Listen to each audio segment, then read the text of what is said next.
मेरे प्रिय आत्मन, आज बैचाठ का तीसरा दिन है और आज का विषय है विचार का स्वरूप, सोच की पद्धति।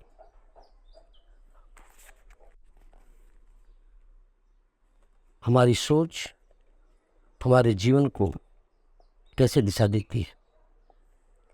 विचार का स्वरूप, इसकी परिभाषा क्या है, इसके स्रोत क्या हैं और इसके गुण लक्षण क्या क्या हैं। पहले विचार के स्वरूप को समझते हैं। यह कोई वस्तु, व्यक्ति या स्थान कहीं से भी हो सकता है। विचार क्या है? विचार छोटे छोटे विद्युत आवेगों का एक समूह है। हर विचार एक छोटी यूनिट है।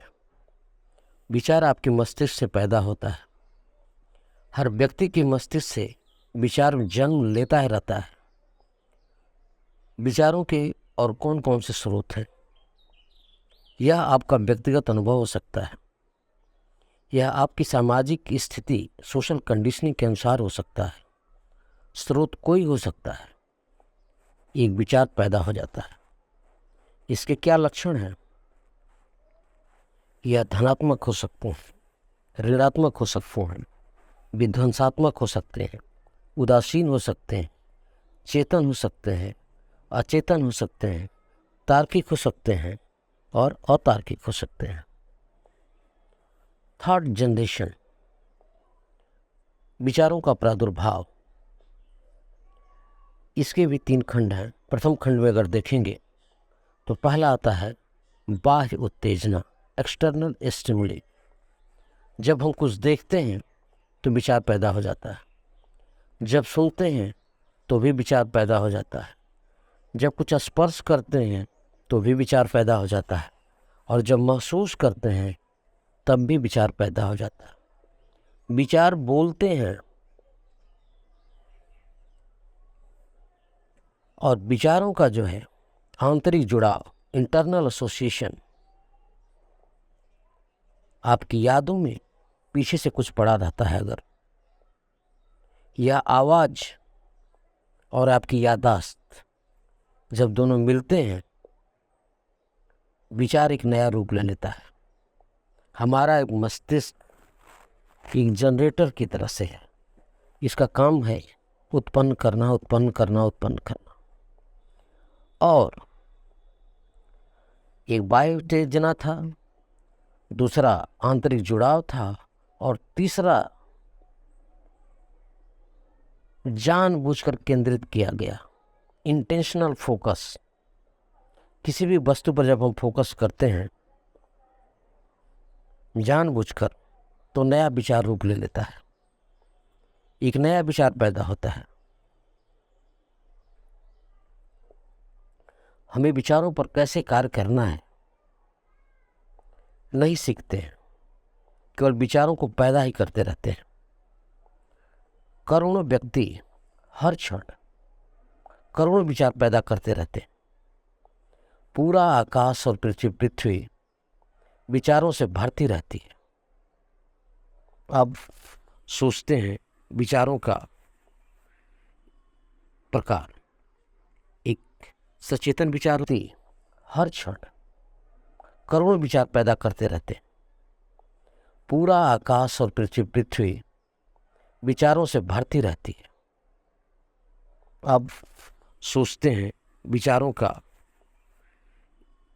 प्रकार, एक सचेतन विचार हो सकता है, एक अचेतन विचार हो सकता है। ये जो कॉन्शियस थिंकिंग या संज्ञानात्मक सोच तार्किक हो सकती है, विश्लेषक हो सकती है, प्रॉब्लम को हल करने वाली हो सकती है, तर्कसंगत हो सकती है।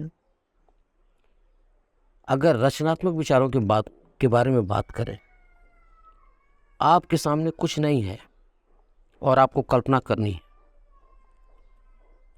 एक नई डिजाइन महसूस हो सकती है, नए विचार हो सकते हैं, यह एक खोज हो सकती है।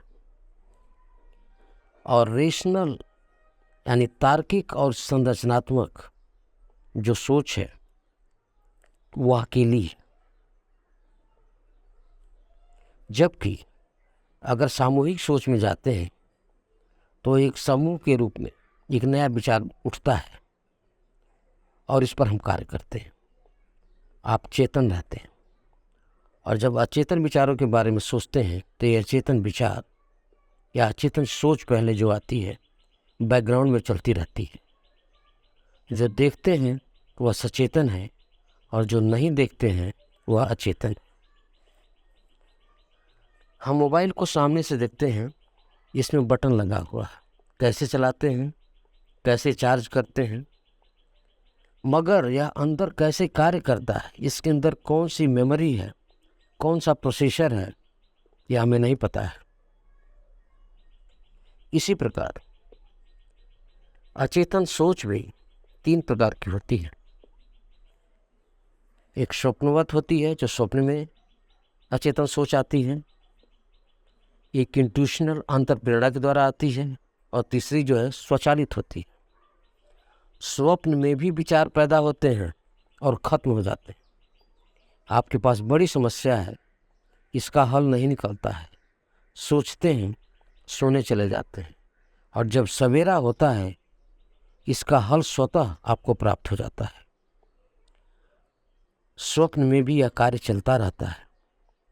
कुछ कार्य होने को है, आप सो जाते हैं, मगर मस्तिष्क कार्य करता रहता है। अंतर्प्रेरणा, अचेतन मन को इस अंतर्प्रेरणा से सिग्नल मिलता रहता है। जो लोग ध्यान करते हैं ज़्यादा से ज़्यादा अंतःप्रेरणा पर विश्वास करते हैं, अच्छे निर्णय लेने की क्षमता आ जाती है। तार्किक मस्तिष्क से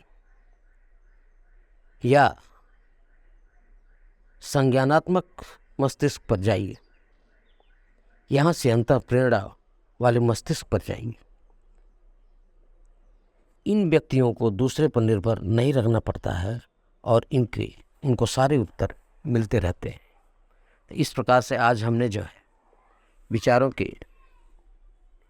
परिभाषा, उनके स्रोत और गुण तथा लक्षण के बारे में बात किया है। शेष अगले सत्र में। नमस्कार, धन्यवाद।